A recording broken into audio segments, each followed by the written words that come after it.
Hello everyone and welcome to today's video.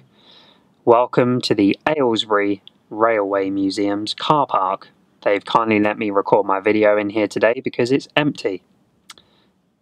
Result. I'm not sure how this video is going to turn out because I'm trying a different angle, but let's go with it and see how we get on. So it's been a while since I've made a video. The last video I made was saying goodbye to my RS3. Just a short kind of review about my ownership of that car, and it was sad to see it go, but I'll be honest with you, I haven't missed it once. Just being honest. I haven't really thought about it. I haven't had the time to, if I'm being honest.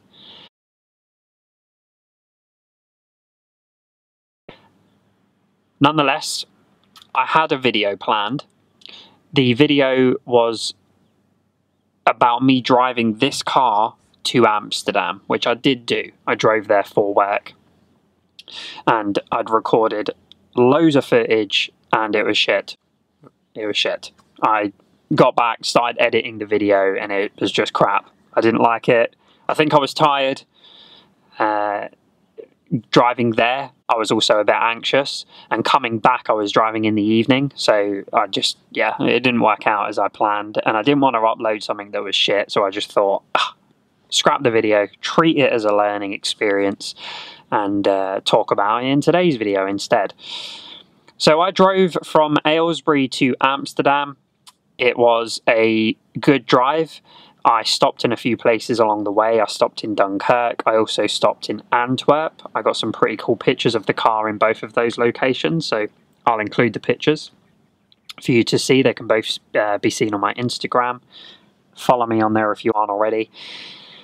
And the car did really well. I managed to get to kind of there and back on about 3 tanks of fuel in total. So kind of 1.5 there, 1.5 back, or thereabouts. Driving there, I probably put my foot down a bit more than driving back. So I was able to be a bit more economical on the journey home. But whilst we're on that topic, I've done just under 3,000 miles in this car now. And the average miles per gallon is 26.4, which is not great considering the style of driving I do most of the time. Because I have a baby, I'm usually just pootling around. I rarely get to put my foot down in this car. When I do, like today, I really notice that the fuel goes. But 26.4 is not great, but it's not the worst. I've seen on forums that people are getting 18 to 19 miles per gallon, so fuck knows how they're driving, but, you know, I'm not as bad as them, I guess. Nothing else to really report on the car in terms of the ownership experience so far has been all positive. The sound of the car does not get boring.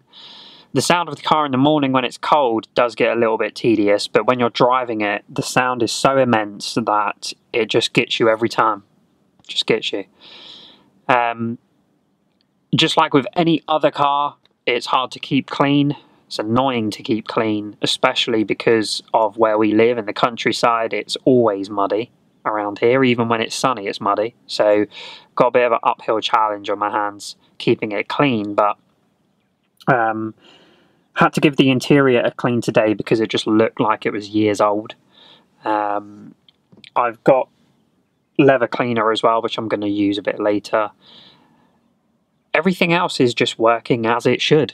There are a few things that Audi have needed to look into. So the bonnet doesn't close properly. You have to like kind of push it down really hard with your hand on one side. So they need to fix that, but I just haven't managed to take it back to them yet. And one other thing, I had a system fault come up a few weeks ago. I was driving the car in manual, went from first to second, quite low revs. I was in town in traffic, so that's why I was driving it manual. And for the sound, let's be honest. And it started bunny hopping as if it was stalling, which is odd. So I turned the car off and on again, and then the warning light was there, so I had to drive all the way to Audi, which was like half an hour away.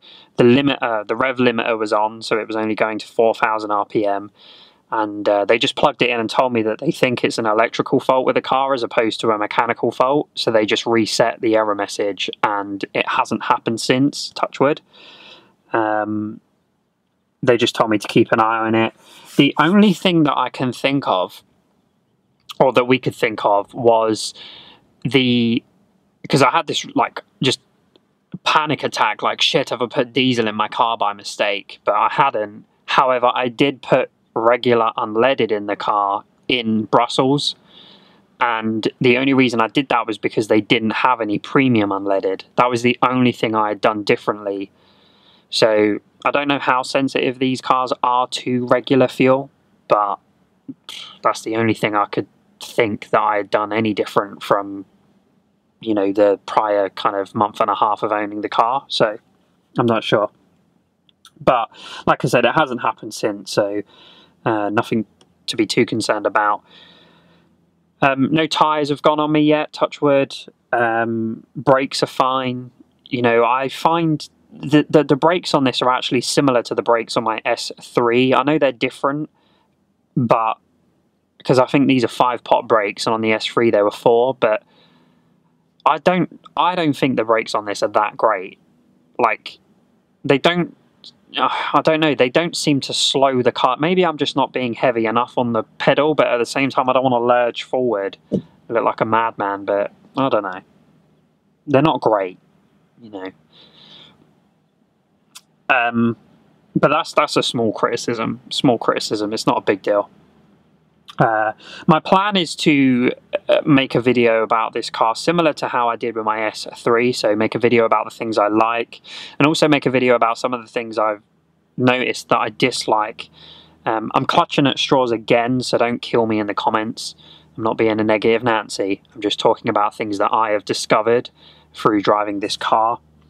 Those will be coming soon, and I just thought that it would be good to just offer you an update, because I'm still getting new subscribers, which I really appreciate. People are still watching my videos, liking them, commenting on them, and I appreciate that a lot, and I want to keep this channel moving forward in the right way, as opposed to just letting it sit dormant for months on end. So this is just a small update of the car to let you know I still have it.